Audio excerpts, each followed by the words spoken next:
Welcome to another episode of the Money and Business Hero podcast, where we talk about the three pillars of financial success: money mindset, money management, and money making. My name is Florian Fritz, and I have another very special guest today.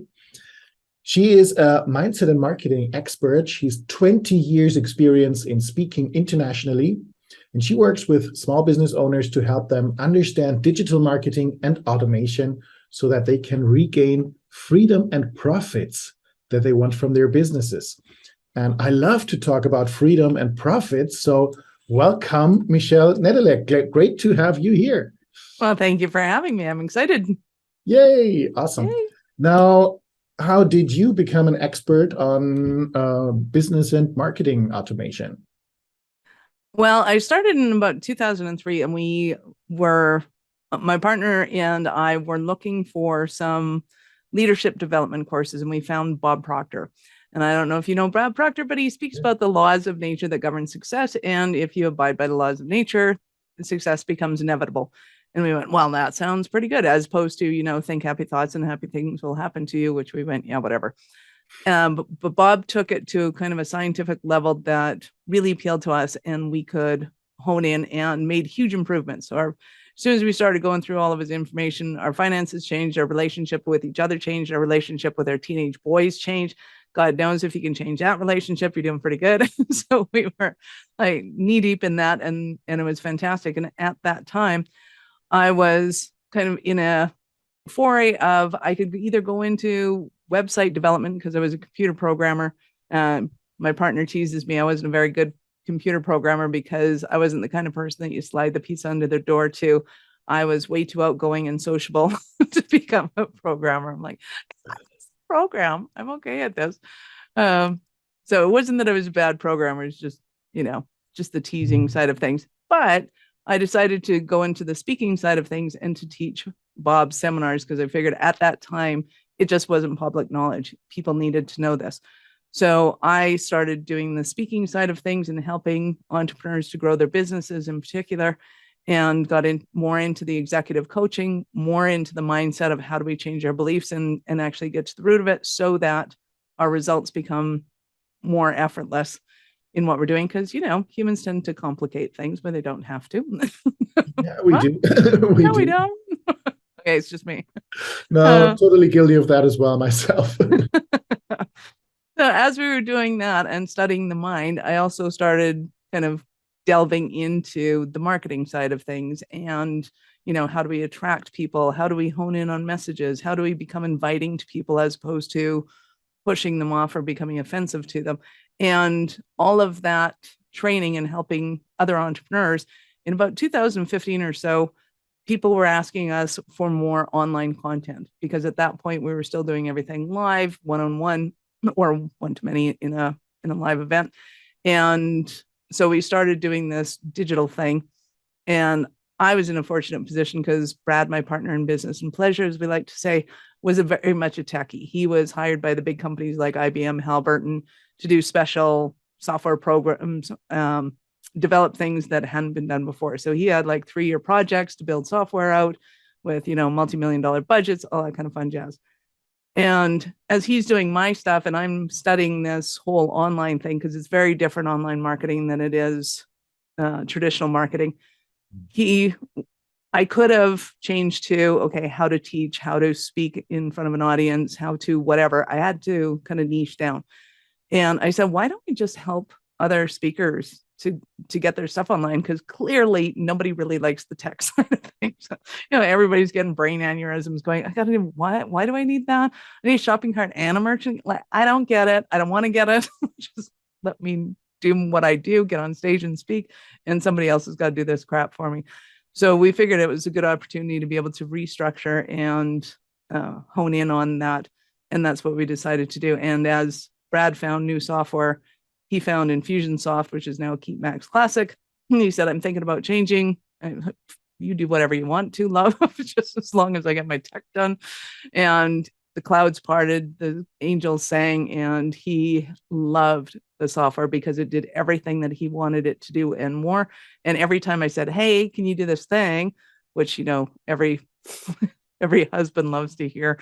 And of course, every tech loves to hear from a speaker going, maybe. So he'd go and check it out. In fact, he could do it. So he was just enamored by it. And so we help people by doing their tech for them, getting that off their plate so that they can go and do the thing they love, which may or may not be speaking. It might be coaching. It might be plumbing. It might be electrical, whatever their thing is, and tech's not.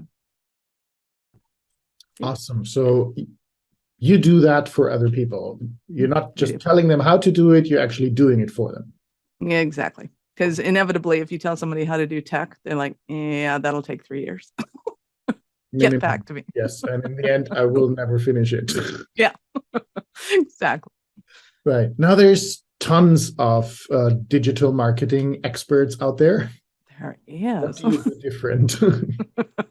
We don't do anything they do. I tease and I'm serious at the same time. I have found that a lot of the marketing experts out there are very tactical in their approach to what they do. So some of them will be really good at Facebook ads. They'll be really good at whatever the thing is that they do, but they don't tend to bring in the strategy of, what are we trying to accomplish here with this business? They're looking at the numbers. Am I doing my job? Am I getting you leads? Am I doing this thing? It's like, well, yeah, but are they the right leads? Are they converting? Are they, do we have the right messaging in our business? And it becomes kind of a business problem, not just a tactical problem. The other issue is that a lot of the tech companies are just trying to sell their stuff. Like they want to sell their software, which I totally get, but then they're not talking about the relationship with the client in the business. And so to us, it's hugely important for the business owner to be able to, in our opinion, hug their clients at the end of the day, which they may or may not, but you don't want to treat them as tactics. You don't want to treat them as just numbers, because people feel that and they don't want to come back, and you're not creating loyal raving fans. And from a business perspective, your cost of acquisition of that client is front heavy, and everything that you can sell them in the back and in the end of the relationship is high profit. And so we're looking at what is that ideal client's ideal journey with you, and how do we manifest that in a technical sort of way. Okay, so that was a lot. Yeah, that was a lot. But anyway, if I want to, as you said, hug my clients and build great relationships, how do I do that technically automated? How do I connect those two things? Seems so counterindicative, but really what it is if there's anything that you've ever done 3 times, as my father used to say, once is an accident, twice is a mistake, 3 times it's a habit. So if you've written that same email 3 times, you want to automate that. There's no reason why anybody needs to get involved in that. Somebody sends a question, you can send the answer. And how do you do that in a way that becomes automatic? And sometimes that's in a nurture campaign. I always get asked this. Great. Well, then write up a nurture campaign. And when you sign somebody on, or when you're in there still in the prospecting, start a campaign whereby you can nurture that relationship, answering the questions you already know they're going to ask. And the other side of things is to not throw information in people's faces, because we hate that, is to create kind of the relationship the way people want it to. So instead of saying, when somebody comes to you and says, I have a question for you, don't just go, hey, our hours of operation are this, and, throw it in their face. You want to start with, hey, that's great. Thanks for connecting with us. How can we help you? And then they go, what are your hours of operation, or what are the other things?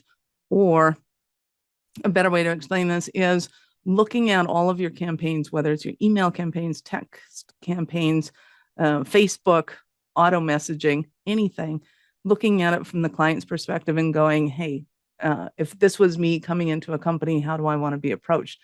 Because a lot of us have you ever experienced when you go to a telco company, the telephone companies, whether it's your mobile phone or landlines, if they still exist.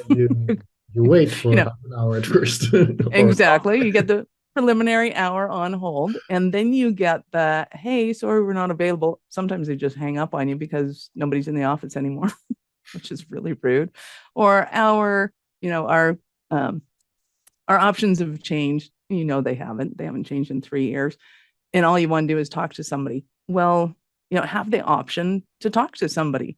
Is this 3 o'clock in the morning? Great. We're going to have a bot on our site to say, hey, it's not during our hours of operation, but what are your questions? I might be able to answer you right now.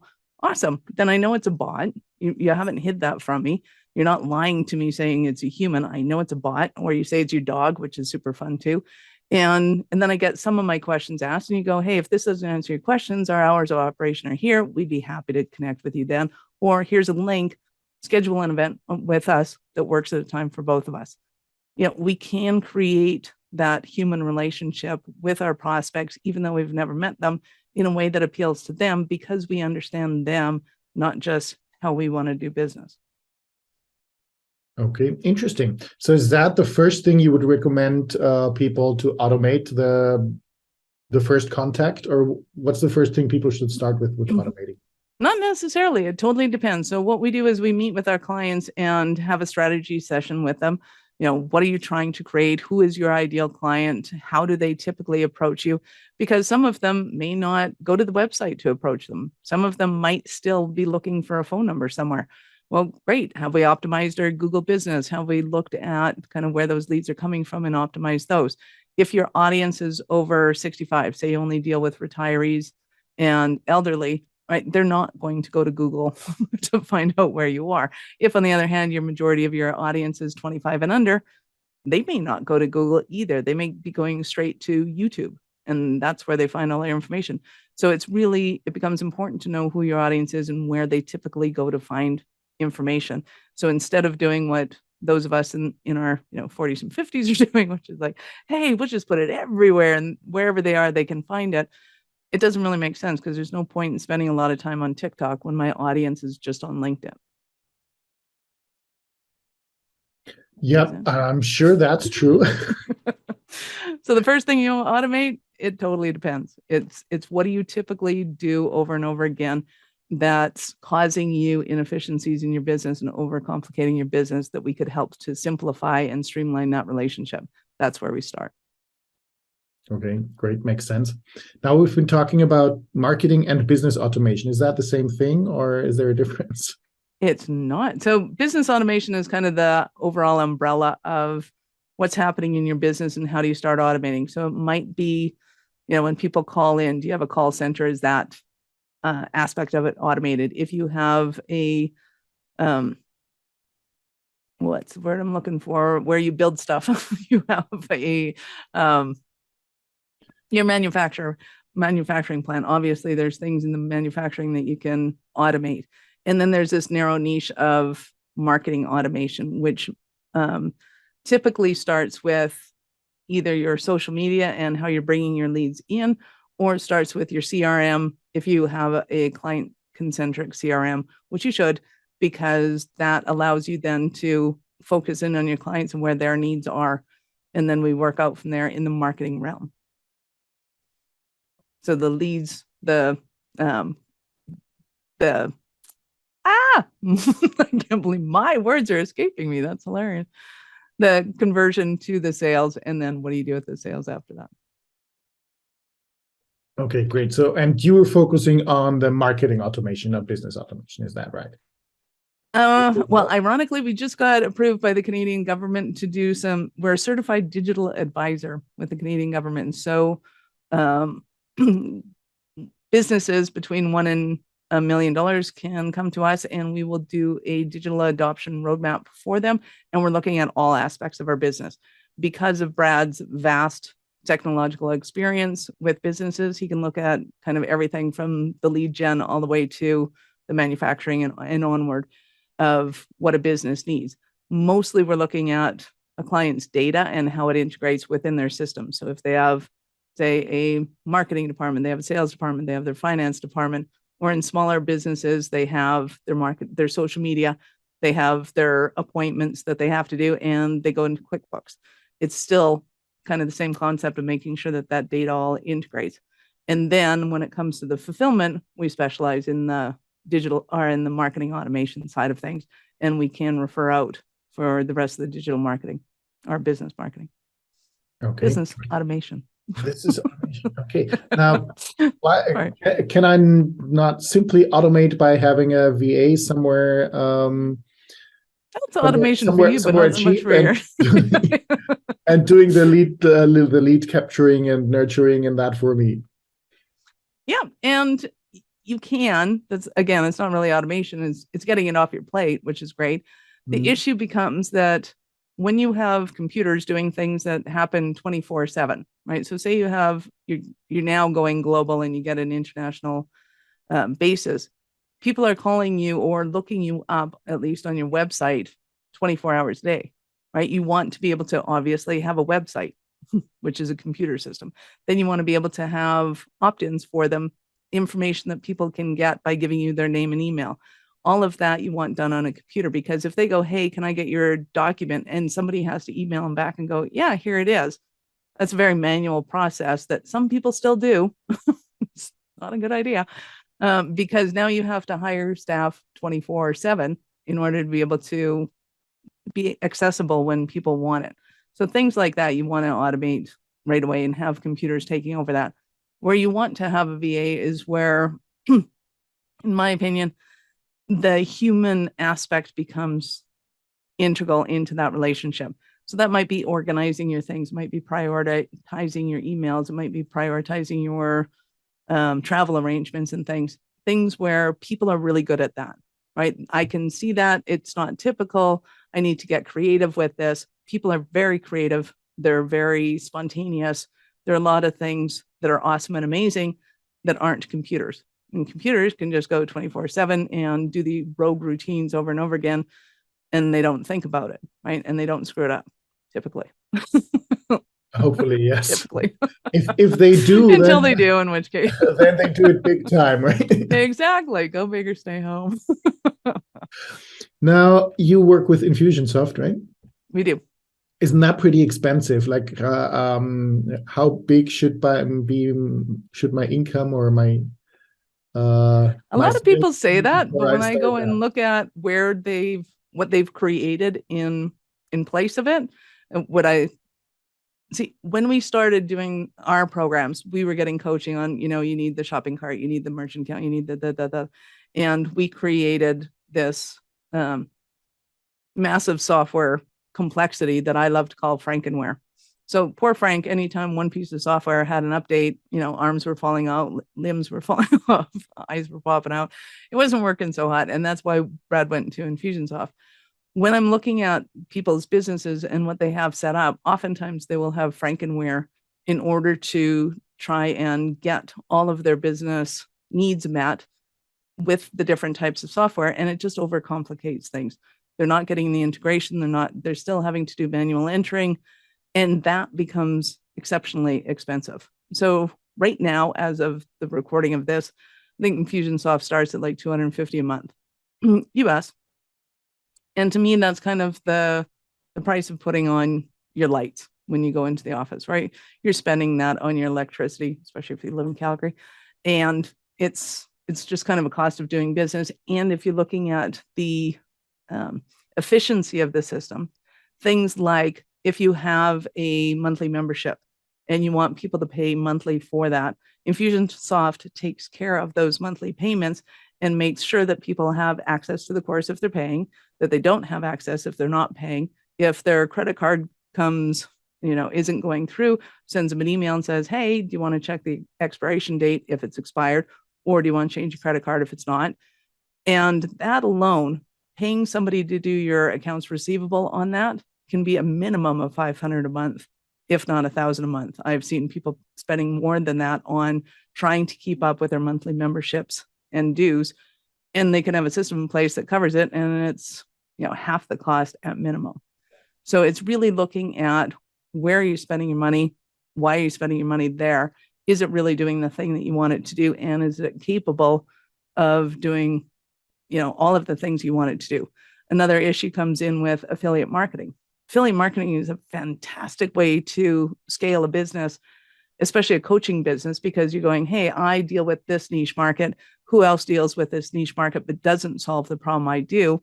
Would you mind promoting for me? And when you start creating those relationships and people want to promote for you, you don't want to be going, oh, but Nancy, referred Frank, and, Bill referred Frank. So who gets commission on it?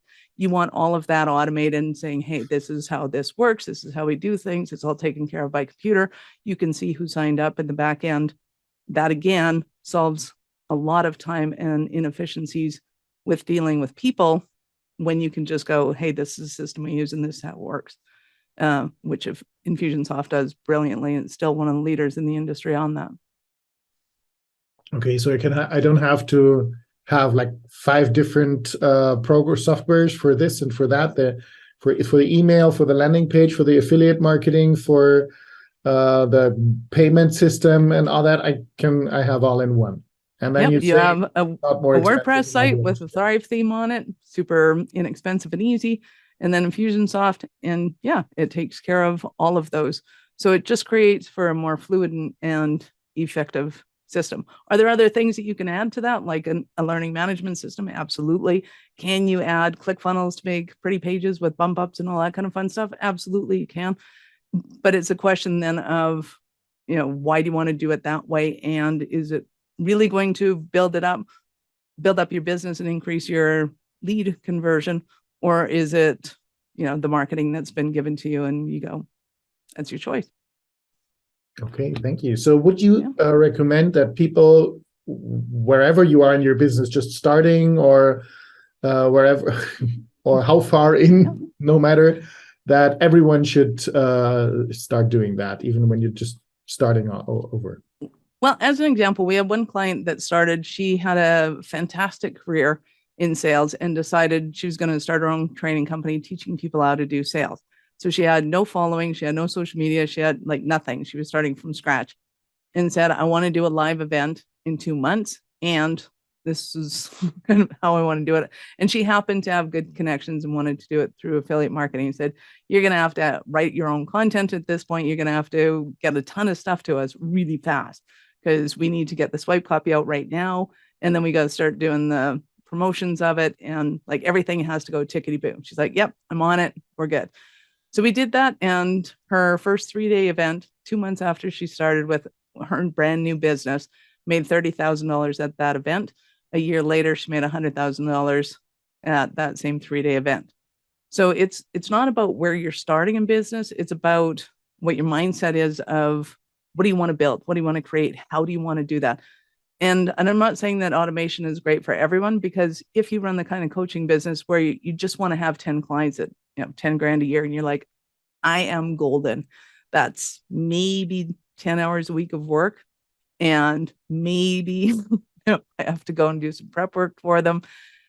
Like, I'm golden. You got a cell phone, you got some contact names on it, you got a merchant account, you're good. Like, you don't need to automate that. But it's when you're crazy like me and you go, hey, I want to do something. I want to complicate things. I want to have staff. I want to, then you need the marketing to be able to kind of follow in your wake and keep things afloat. Okay, so I think that's a good distinction. How big do you want your business to be? How many clients do you actually want? For 10 clients, you don't really need any automation. You can handle that. Exactly. With or without a VA. But if you want hundreds of clients, then it would absolutely help if things go automatic. Right. And your VA can be used for so much more than, sending out an email, right? If you have those email campaigns and they're all set up, it's much better to say, hey, connect with us and, talk to one of our representatives and they'll answer your questions. So use your VA to screen calls, to screen maybe if they don't speak English proficiently as you might like, get your prospects to fill out a questionnaire and get your VA to go through that and screen your clients to make sure that they're your ideal clients. Like, you can use them for so much more effectively when you use humans for their creative abilities as opposed to their repetitive taskness. Okay, great. Now, so this automation is giving us the freedom we talked about that we actually want, and most people don't have with their business.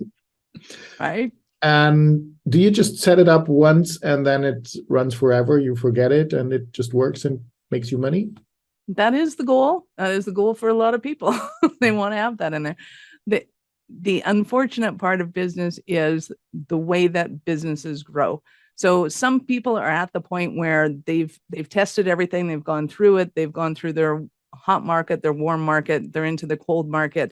And when you're at the point where you can convert on a cold market, you can set it and leave it. But that is usually 3 years down the road for most businesses at a minimum, because they haven't tested. When businesses first start, they have to test and identify who their target market is. Is that true? What is the messaging we're going to give them? Are they converting? Because if it's not, then you've got to be monitoring and watching it. I can put something up there that we're just testing and go, hey, we're just going to leave that. But if it doesn't convert, there's no point in having it there. That's when you want the creativity and the experience of people in a team that are working with you to be able to go, okay, if we change this picture out, instead of having, a dog, we'll change it to a girl, see how that works. Whichever one's higher, we'll go with that. And understanding marketing in itself is a lot of experimentation on the onset. Somebody will come out with a product and go, hey, I think this would work perfect for house, stay-at-home moms. This would be perfect. And then they find out that 6 months later, 15-year-old girls are buying it. It's like, well, awesome. And we should probably change our marketing so that it actually, we can up our sales if the messaging is more aligned. It's awesome that they're buying it when the messaging is misaligned. But if we align the messaging with who we're selling it to, it'll work even better. And that same kind of concept happens with business coaches. They'll send out kind of blank messages and saying, hey, I'm a business coach. But as soon as you can hone in on who your ideal client is and what pain points you're hitting for them, then your marketing conversions become higher. So you really want somebody to be looking at it and maintaining it, updating your website, which of course, nobody is ever going to go into their own website and go, hey, are my SSL certificates up to date? Nobody does that. So you want to have kind of a tech team looking at those things as they're poking around and doing the things that they're doing on a regular basis. Okay. And that's also something you do for people. Yeah, absolutely. Poking around and doing all the we poke. and doing the testing and finding out and adapting the messages and all that. Yep, changing out the images, doing all the stuff. So we're meeting with our clients regularly and going, hey, this one is getting lower results. Can we change it? Especially when they start getting into the cold market of Facebook ads, Google ads, things like that. It's paramount that we're having that communication back and forth and figuring out what not only works for the person putting out the content, but what's working for the conversions and the attraction. Okay, so that setting it up until you can really leave it running, that takes a year or 3. Yeah, that is definitely their nirvana of of digital marketing. It does exist, but it is the nirvana of digital marketing. Yeah, and I still think you can't leave it forever because markets are changing as well. So markets change, right? As soon as something works today, but then all of a sudden it doesn't work. As soon as government rules change, as soon as the world changes and goes, oh, I don't like the way that's said again. So now you have to go through and go, ooh, did I say anything that might be taken the wrong way? I'm not overly concerned about that, but there is a point where you kind of have to go and look at it and check it once in a while and see. And as a business owner, your interests change, right? If you're still bringing in the same kind of clientele that you brought in when you first started your business, especially if you're a coach, it'll probably drive you crazy because your strengths and your interests have changed and grown, and you want to make sure that your lead-ins to your business are changing as well. Okay, interesting. So keep testing and keep working on your marketing. Great. Now, completely different question since this is about money. Yeah. How important is money for you, Michelle? Money's fantastic. I love money. Money is awesome. To me, money is an energetic source. It's the value that I put on something, and I say, yes, I think this is worth this much, and the person that I'm negotiating with goes, yeah, I could totally do it for that much, and we're in an exchange of value. So I don't look at the paper in my wallet or the numbers on my bank account or the things. It's a value exchange to me, and in that, I think that entrepreneurs will take over the world and save the world, because entrepreneurs have an ability not only as a commission salesperson to make money, we have the ability to create things that don't exist in order to create value for people that want it. So I am totally up on the making money side of things. And I love listening to people like you that talk about the management of it and the other aspect and the mindset towards it, because I think that's also hugely important in this equation. Absolutely. Thank you. Yeah, I love that, creating value and exchanging value. That's an important part of making money. It really is. And I think a lot of people, especially in the coaching realm, get very confused by it, because if I have a Rembrandt, not everybody's going to appreciate a Rembrandt. Not everybody's going to see it the same way. And not everybody has the wherewithal to go, oh yeah, I would totally pay $3 million for that. It's a special kind of unique market. And if you're offering it to the wrong audience, it doesn't mean that it's not worth $3 million. It just means they don't have the wherewithal to want to appreciate it or to pay for it or to whatever it. And I think when people are really good at coaching and bringing out the best in people, they have to understand as well that not everybody has the money, the wherewithal to appreciate what they do, or the willingness to change to take that on. But there is a market there for you. And in that market, when you hit that sweet spot, the money becomes the easy part. That's the effortless part. And then you got to figure out what you can do with it and how you can manage it.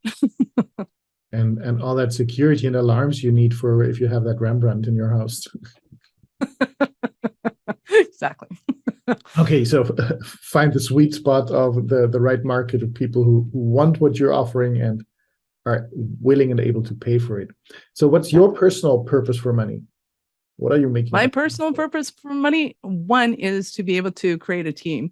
I love creating business teams, because to me, there's a dynamic that happens there. There's a creativity.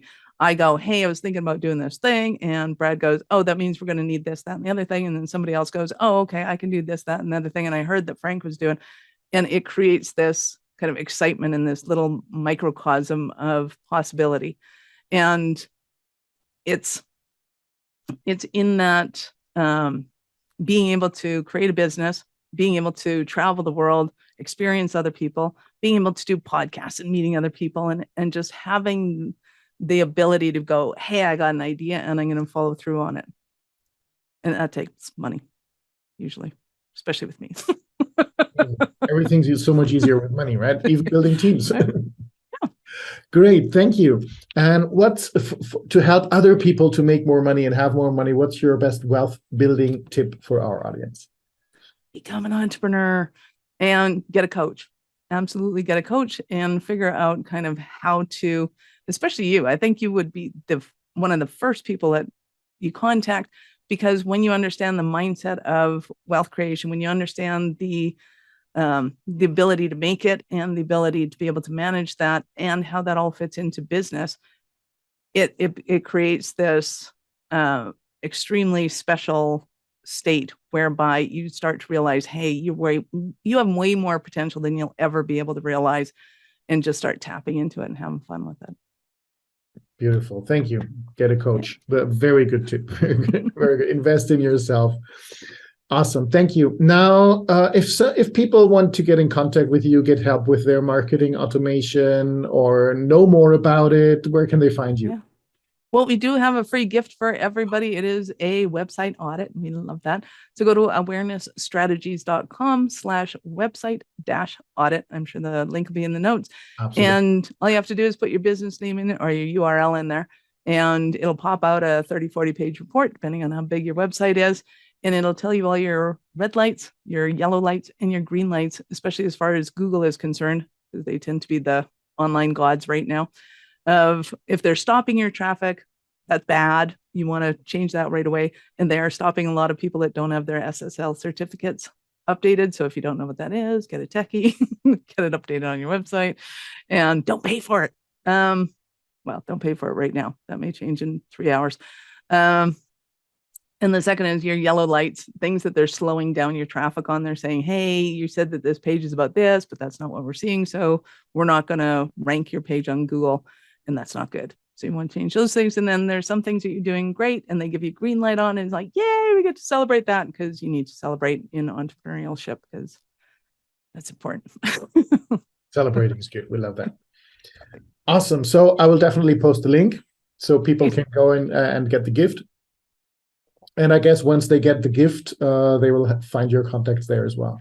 Absolutely. As soon as you get that report, you get a link to a discovery call with me, and we will look over it. I'll explain things that you may or may not understand. You can take that back to your team. You can take it and do it yourself if you really want to, or we can look at the possibilities of whether or not we're a good fit. If we're not a good fit, I can recommend you to somebody else.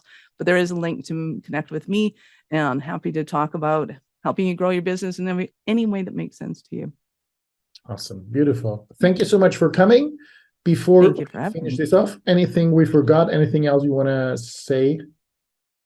I would just like to say to anybody that's looking at or going into being an entrepreneur, or if you're already an entrepreneur, I think that's the bravest thing you will ever do in your entire life. I give you a huge kudos for it. Congratulations. And make sure that you get into a community of other entrepreneurs, because we are a special kind of crazy, and we create in a different way than other people do. And it's just a fantastic place to be able to go when you start to think, hey, I don't know if I can do this. We'll bring out the best in you. And yes, you absolutely can. And you're going to be awesome at it. Awesome. Beautiful. Thank you so much for coming. Thank you for listening, and see or hear you on the next episode. Bye-bye. Thank you so much for listening to the Money and Business Hero podcast. I hope you enjoyed this episode and you got some value from it. Please take a moment to leave a rating, or even better, a review. That helps awesome people like you to find the show and me to produce more and even better episodes. And don't forget to subscribe.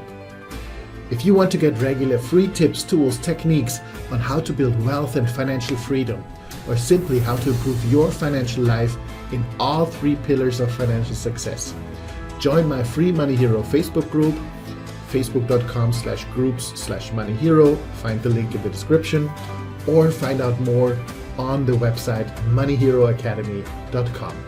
See you there.